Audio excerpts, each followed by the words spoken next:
Jadi yang cewek itu biasanya kalau memang kita udah maju gitu ya, kita bisa punya penghasilan sendiri, punya rekening sendiri. Tapi kalau mungkin kita nggak berdaya secara finansial gitu, berarti kan kita hanya bergantung pada suami gitu. Kita nggak punya tabungan jaga-jaga gitu, nggak biasa ngatur uang karena udah terbiasa diaturin sama pasangan gitu. Nah kalau misalnya amit-amit terjadi sesuatu gitu ya, atau hubungan berakhir, tadi udah di-mention misalnya kita cerai gitu, kita akan jadi sulit bangkit karena kita nggak terbiasa megang uang gitu.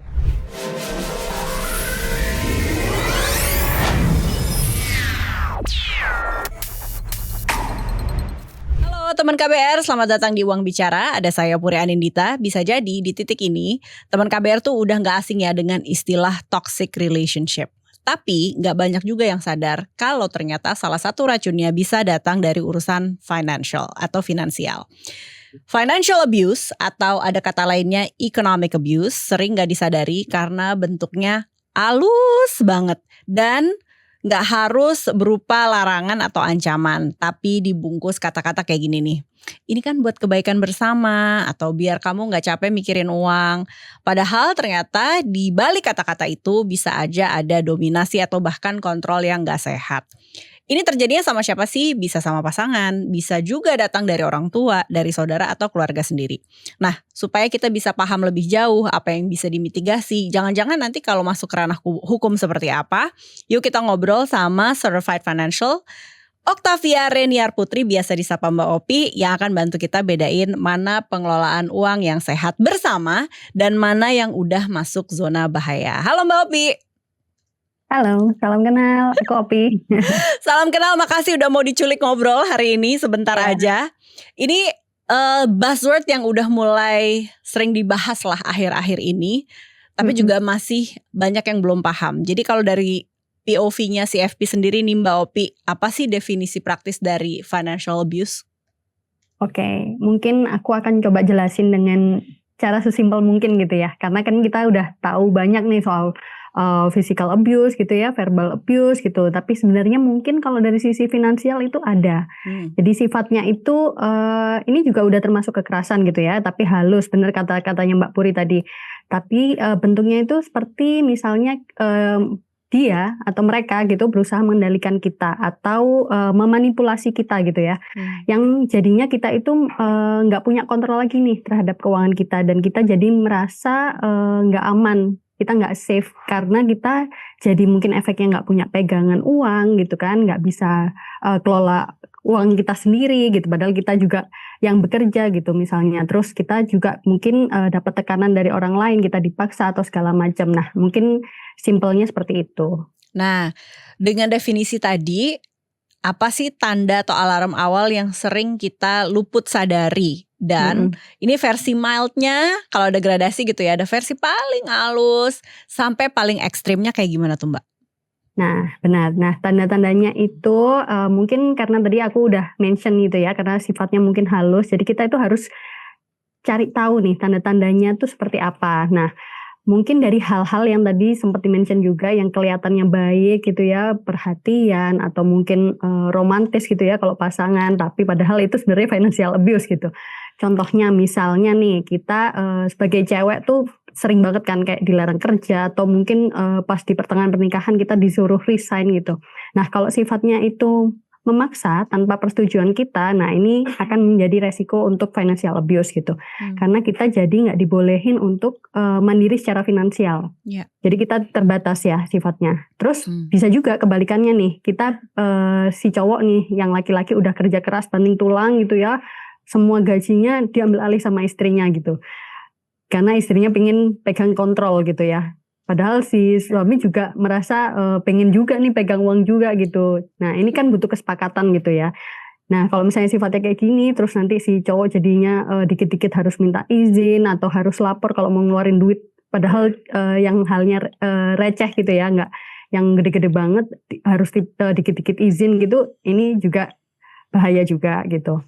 Nah kalau tadi udah di-mention tingkatannya benar, ada yang ringan gitu ya atau sedang, dan juga yang paling parah banget. Mungkin aku kasih contoh, kalau misalnya yang ringan tuh kayak tadi misalnya dikit-dikit harus izin atau lapor, padahal itu sebenarnya hal yang receh gitu. Jadi ini ada kontrol terselubung nih, sifatnya halus-halus nih, mulai ini tingkat yang ringan. Nah kalau yang tingkat yang sedang itu bisa dalam bentuk kita membatasi akses. Jadi ada pembatasan akses di sini, tandanya misalnya korban udah nggak boleh nih punya tabungan sendiri, atau dia nggak boleh tahu sama sekali finansial keluarga gitu ya. Suami istri hanya salah satu pihak aja yang tahu gitu, yang satu pihaknya sama sekali buta keuangan gitu. Nah ini juga udah masuk ke tingkatan yang sedang.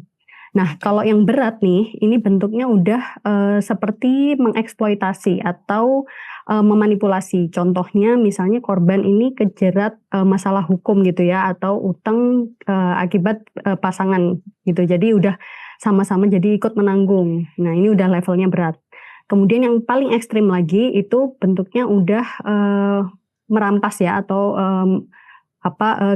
udah masuk ke kekerasan. Jadi udah kombinasi nih antara tadi awalnya financial abuse, terus masuk ke psychological abuse gitu ya, terus udah masuk ke physical abuse. Ini udah yang ekstrim banget. Kita udah terjebak, gak ada jalan keluar lagi nih, kita udah buntu, gak punya solusi lain, dan memang harus butuh bantuan eksternal gitu. Oke, sekarang kita udah paham gradasinya, level-levelnya, tapi juga kita kalau berelasi ya dalam konteks pasangan nih Mbak, dan misalnya udah mau menikah dan akhirnya menikah, disadari bahwa salah satu dari dua ini nih, suami istri, punya money skill yang lebih mumpuni dari yang satunya gitu kan. Kayak aduh aku males mikir, kamu aja deh yang mikirin gitu kan. Iya. Nah itu kan sebenarnya di level itu dengan kesepakatan dan sadar.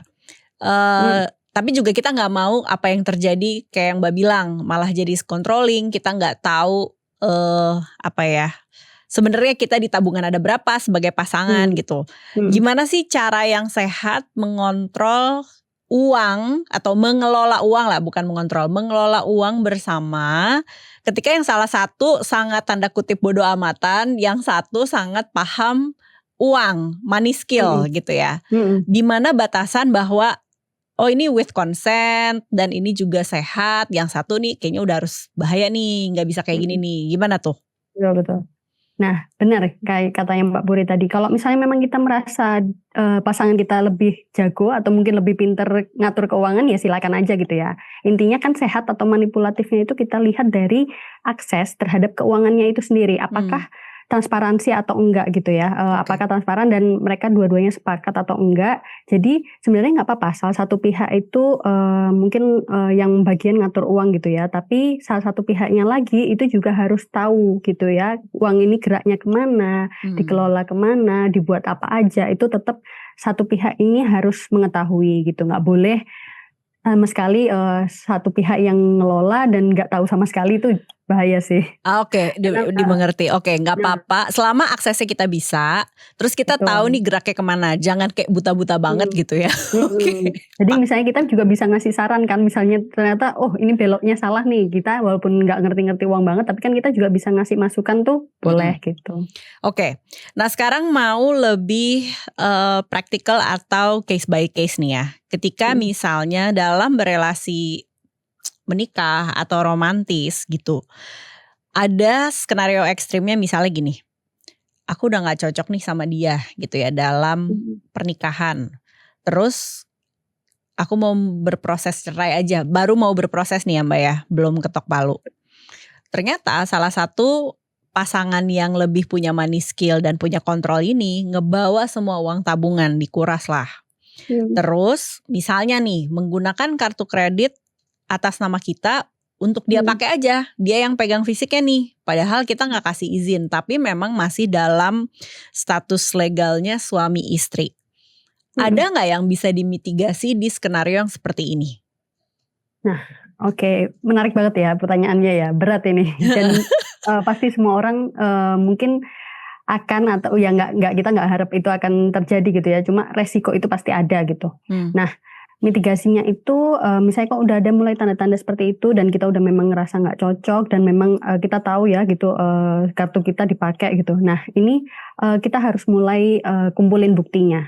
Oke. Jadi track recordnya kita mulai selami gitu ya, kita harus tahu kemana aja itu dipakainya, dan misalnya ada penyalahgunaan itu kita harus record gitu ya. Oke. Jadi solusinya setelah kita udah kumpulin bukti-buktinya ini, kita bisa cari tahu ke komunitas mungkin ya, atau ke konselor hukum gitu. Jadi kita tahu nih langkah selanjutnya apa kalau misalnya kita udah ada bukti seperti ini, terus nanti ini harus diapain gitu. Nanti mungkin setelah nanti memang terjadi proses perceraian itu efeknya ke kita apa, efek ke pasangan apa gitu. Jadi jangan sampai malah memberatkan kita, padahal kita nggak make uangnya untuk hal lain tadi ya, mungkin disalahgunakan oleh pasangan gitu. Nah, ini juga mirip karena ketika kita bicara tadi yang Mbak bilang financial abuse itu nggak hanya semata datang dari sosok pasangan, bisa juga dari saudara, keluarga gitu ya. Ini kan juga sering terjadi skenario kayak gini nih. Ada saudara menggunakan KTP kita untuk pinjol tanpa persetujuan, entah itu dia foto diam-diam dan sebagainya, itu satu. Dua, ada juga misalnya kita bersaudara berempat kayak film Home Sweet Loan nih. Orang tua udah sepuh, gak ngerti gitu ya. Terus salah satu dari saudara kita menggadaikan sertifikat rumah tanpa izin. Nah, apa yang bisa dimitigasi ketika itu terjadi nih?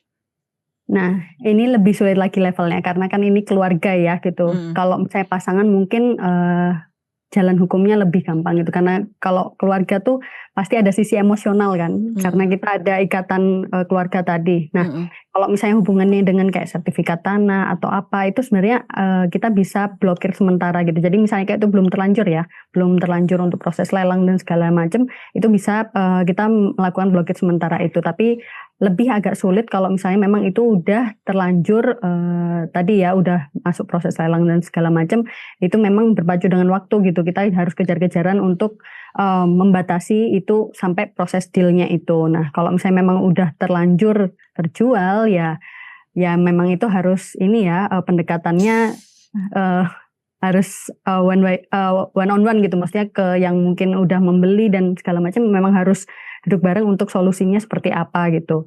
Nah, kalau misalnya ada juga case klienku juga itu pinjol, jadi utang dipakai gitu ya, KTP-nya atau segala macam untuk pinjol gitu. Nah, itu kita bisa tahu dulu itu dipakainya untuk pinjol legal atau ilegal. Kalau ilegal kita bisa segera lapor ke konsumen OJK kan, karena memang nggak boleh gitu. Itu bisa nanti dibantu oleh OJK untuk di-cut gitu ya. Tapi kalau memang pinjol legal gitu ya memang harus diselesaikan juga antar keluarga, itu digunakan untuk apa, terus apakah ini bisa diselesaikan sama-sama, karena kadang kalau misalnya secara keluarga gini akan ada sering bohong gitu ya, karena kalau di case klienku itu yang tadinya awalnya bilangnya ortu itu utangnya hanya berapa puluh juta, ternyata udah dibantu ini dilunasin supaya kita nggak kerepotan lagi, ternyata aslinya ratusan juta gitu. Itu sedih banget gitu kan, padahal itu anaknya udah berniat membantu nih orang tuanya, tapi orang tuanya berlaku seperti itu ke anaknya, itu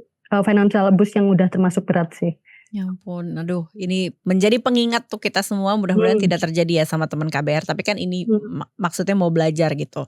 Nah, balik lagi ke kasus ketika pasangan suami istri memutuskan bercerai. Jadi misalnya gini, tidak ada prenup ya, tidak ada perjanjian pranikah, terus ketika mereka bersama tuh salah satunya tergulung utang gitu kan. Terus akhirnya mutusin cerai nih, udah nih ketok palu cerai. Tapi kan utangnya berjalan nih. Nah, siapa yang bertanggung jawab menyelesaikan utang tersebut? Misal, aku gak tahu ya, yang biasanya kena jadi bersama kan misalnya nyicil rumah, nyicil mobil, yang tadinya digunakan bersama nih awalnya ya. Nah, itu siapa yang bertanggung jawab? Berarti posisinya ini gak bisa harta ya, berarti ini gabung harta gitu ya, harta masih bareng gitu? Iya, awalnya ya, ketika masih bersama suami istri.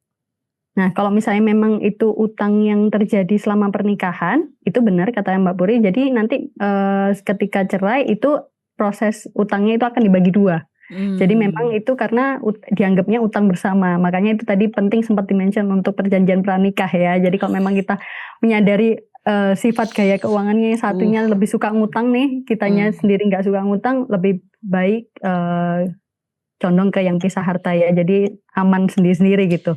Tapi kalau memang kenyamanannya bareng ya memang harus sedikit-sedikit terus kita kompromi, semuanya terbuka, transparan. Jadi kalau misalnya nanti ada apa-apa seperti ini, jadi lebih enakan, nggak saling gontok-gontokan gitu Iya, iya, iya. bahasanya. Tapi berarti dalam berproses bercerainya pun percakapan tentang uang dan utang itu tetap harus Harus diomongin dan berlanjut, akhirnya benar. bagi 2 gitu ya. Oke. Oke. Aduh, bercerai aja sudah sangat emosional ya. Tentunya tidak mudah. Terus sekarang plus ngomongin uang atau utang nih gitu. Oke. Untuk beberapa orang ketika kita memutuskan mau menikah itu suka ada obrolan gini, udah kita bikin buka rekening bareng aja yuk gitu. Ketika kita mau serius gitu kan. Sebenarnya dari POV CFP itu sehat atau enggak sih punya rekening bersama yang diakses 2 orang gitu? Menurutku perlu banget sih karena memang kalau misalnya kita udah berkeluarga gitu kan pengennya kan tujuannya sama-sama kan ya, mau bangun rumah juga untuk bersama, terus punya anak juga nanti bersama, tujuannya tuh banyak yang memang bersama gitu. Jadi memang perlu rekening bersama, tapi juga perlu kita meyakini diri sendiri bahwa kita memang perlu rekening pribadi gitu untuk jaga-jaga, apalagi kita nih cewek ya. Kita harus bisa mandiri secara finansial juga gitu, entah itu nantinya mau di-share ke pasangan atau memang kita private, memang kita, oh ini memang rekeningku nih gitu, ini yang memang harus aku kelola sendiri gitu, untuk pegangan aja gitu. Ini bukan soal tadi mungkin curiga gitu ya, pasangan kok punya ngumpet-ngumpetin uang gitu ya, tapi ini healthy boundary. Jadi memang kita harus ada ranah private, baik itu cowok atau cewek gitu ya, karena kalau semuanya itu digabung, nggak ada ruang pribadi sama sekali, itu resiko abuse jadi lebih tinggi sih, karena salah satu pihaknya jadi akan 100% bergantung gitu kalau kita cuma punya rekening bersama aja gitu. Menarik tadi Mbak bilang dalam kita ngobrol gitu ya, apalagi cewek. Tapi emang sebenarnya datanya lebih banyak perempuan ya yang terkena imbas financial abuse ini. Karena kalau menurutku ya, karena nggak bisa kita pungkiri juga dominasi cowok kan lebih tinggi ya, karena rata-rata kita di Indonesia juga cowok-cowok lebih yang sebagai punya peran untuk pencari nafkah utama gitu. Jadi yang cewek itu biasanya kalau memang kita udah maju gitu ya, kita bisa punya penghasilan sendiri, punya rekening sendiri. Tapi kalau mungkin kita nggak berdaya secara finansial gitu, berarti kan kita hanya bergantung pada suami gitu. Nah ini sih kenyataan yang memang kita semua tahu gitu. Oke. Apapun jalan yang dipilih, mau menjadi ibu yang berkarya di rumah, istri yang berkarya di rumah, ataupun di luar rumah, perlu punya otonomi sendiri berarti ya, secara finansial ya. Oke. Betul. Nah sekarang kita udah tahu tuh skenario-skenario yang tadi, aduh semoga gak kejadian sama kita. Tapi misalnya udah kejadian nih, gimana sih ini mempengaruhi masa depan finansial korban, utamanya jangka panjang? Tadi contoh dari skenario-skenario yang udah sempat kita bahas barusan nih Mbak Opi. Nah tentu kalau dampak financial abuse itu kalau misalnya kita biarin itu tentu akan berdampak jangka panjang gitu ya. Dari sisi psikologis juga kita akan kehilangan rasa percaya diri karena kita jadinya nggak mampu mandiri sendiri kan ya, kita nggak mampu mandiri secara finansial gitu. Lanjut lagi ke sisi finansialnya tadi, kita nggak punya tabungan jaga-jaga gitu, nggak biasa ngatur uang karena udah terbiasa diaturin sama pasangan gitu. Nah kalau misalnya amit-amit terjadi sesuatu gitu ya, atau hubungan berakhir tadi udah di-mention misalnya kita cerai gitu, kita akan jadi sulit bangkit karena kita nggak terbiasa megang uang gitu. Nah ini salah satu dampaknya. Terus secara legal juga ada dampaknya, misalnya kita tadi nggak terbuka soal aset dan utang, ternyata suami punya utang sekian besar gitu, kita nggak tahu selama ini, jadinya kan nanti waktu cerai prosesnya akan lebih sulit gitu, kita ikut menanggung gitu. Dan nanti kalau misalnya ada aset gitu ya, kita nggak tahu itu atas nama siapa gitu, kita jadi akan sulit untuk menuntut hak gitu waktu kita hubungannya berakhir gitu. Gitu sih. Ketika Mbak sebagai CFP kan punya banyak klien gitu ya, ada nggak sih langkah-langkah atau mungkin cerita dari apa yang Mbak bantu ke klien-klien, langkah minimal untuk kita mengambil kontrol kembali lah soal finansial kita, entah memang masih menikah atau sudah berpisah atau dalam proses mau bercerai, atau misalnya wah aku nih ketimpaan nih yang paling gedenya banyak utang, kakakku, aku adik gitu, terus akhirnya jadi bingung nih ngelola keuangan keluarga ya, keluarga inti ibu dan anak gitu, gimana tuh? Nah mungkin aku ambil case supaya real gitu ya, karena aku pernah share juga ini di IG ku soal klienku tadi yang terlilit utang orang tuanya gitu. Ini udah concern dari klienku juga sih waktu itu aku nge-share ini. Karena dia itu udah berpasangan juga, udah berkeluarga juga. Terus dia orang tuanya tadi kan bohong yang awalnya utangnya puluhan juta ternyata ratusan juta. Nah awalnya ibu ini punya pasangan yang udah berkompromi secara sehat finansialnya karena dia udah sepakat dapat jatah bulanan gitu ya 3 juta gitu untuk keuangan keluarga. Tapi si istri ini karena niat baik ingin membantu orang tuanya, terus akhirnya ngutang untuk nutup utangnya tadi itu akhirnya kelilit sendiri nih, jadi bingung sendiri karena dia juga nggak bisa ngatur keuangan lagi karena udah mulai nggak cukup nih untuk gali lubang tutup lubang tadi gitu. Nah solusi yang aku berikan sih pendekatannya awalnya ya psikologis ya karena kan pasti berat banget ya yang tadinya niat baik malah jadi merusak keuangan keluarganya dia sendiri gitu. Jadi yang harus dilakukan pertama memang kita harus sadar dan memvalidasi perasaan itu gitu. Kalau memang kita udah merasa itu oh ini udah gak adil nih gitu. Aku jadi merasa terbebani akan hal ini. Itu kamu harus belajar untuk memvalidasi perasaan itu gitu. Dan mulai selanjutnya merinci apa aja sih yang kira-kira menurut kamu itu gak adil gitu ya. Jadi dijabarkan gitu. Kemudian kita harus mulai catat keuangan juga secara rinci karena kan kita ingin berusaha menyelesaikan keuangan tadi ya, menyelesaikan masalah tadi. Nah itu harus kita terbiasa untuk rutin mencatat semua pemasukan dan pengeluaran gitu. Kemudian kita mulai bijak juga untuk menyisihkan dana pribadi tadi. Jadi kita jangan semua itu untuk orang lain, tapi kita juga harus punya ranah untuk pribadi kita sendiri, jaga-jaga. Misalnya kita harus berdiri sendiri kan gitu. Kemudian kita harus coba nyari sumber penghasilan sendiri. Kalau misalnya memang dia tidak bekerja gitu, kita harus mulai cari income untuk kita bisa mandiri tadi. Jadi nggak bergantung pada pasangan atau keluarga gitu. Nah kalau mungkin secara pasangan tadi kan karena mungkin pasangannya nggak tahu kalau kita ada utang untuk bantu orang tua tadi, berarti kita harus mulai terbuka dan komunikasikan gitu. Jangan merasa kita itu jadi sendirian gitu. Kita memang perlu bantuan orang lain gitu. Dan itu kalau secara pasangan memang kita itu penting untuk transparansi gitu. Kita harus terbuka. Coba komunikasikan baik-baik secara bersama-sama gitu ya. Pelan-pelan mungkin gimana solusinya untuk kita tetap bisa bantu ya semampunya. Karena kan sebenarnya sudah bukan tanggung jawab kita lagi gitu ya untuk orang tua, apalagi kondisinya kita memang belum mampu untuk membantu gitu. Jadi memang itu harus dikomunikasikan gitu. Kemudian kalau memang udah mulai dirasa sulit ya dan sifatnya itu udah yang ekstrem, udah memaksa, merampas hak kita untuk tidak membantu misalnya karena kita udah kepepet lagi, itu kita harus mulai bantuan profesional ya gitu ke konselor atau pendamping hukum gitu. Seperti itu. Nah kalau pendamping hukum ini kan biasanya ada dana yang harus disiapkan juga nih ya Mbak ya. Atau jangan-jangan ada jasa-jasa pro bono nih, karena ketika kita lagi menghadapi masalah keuangan, gak setiap orang juga punya budget kan. Tapi kita juga tahu butuh bantuan hukum gitu. Boleh kasih tahu gak sih gimana, entah itu rinciannya atau dibayar di depan atau bayar di belakang gitu ya sambil kita berproses ini, kayak apa sih? Kalau setauku ya, kayak misalnya itu kita bisa mulai di layanan konseling ya. Jadi kalau di Kemendikbud itu ada bantuan sejiwa namanya, itu untuk kekerasan dalam rumah tangga. Nah itu di dalam itu macam-macam gitu. Bisa yang tadi seperti physical abuse, verbal abuse, atau mungkin financial abuse ini gitu. Dan kalau yang layanan pemerintah sejauh ini setahu saya gratis gitu ya.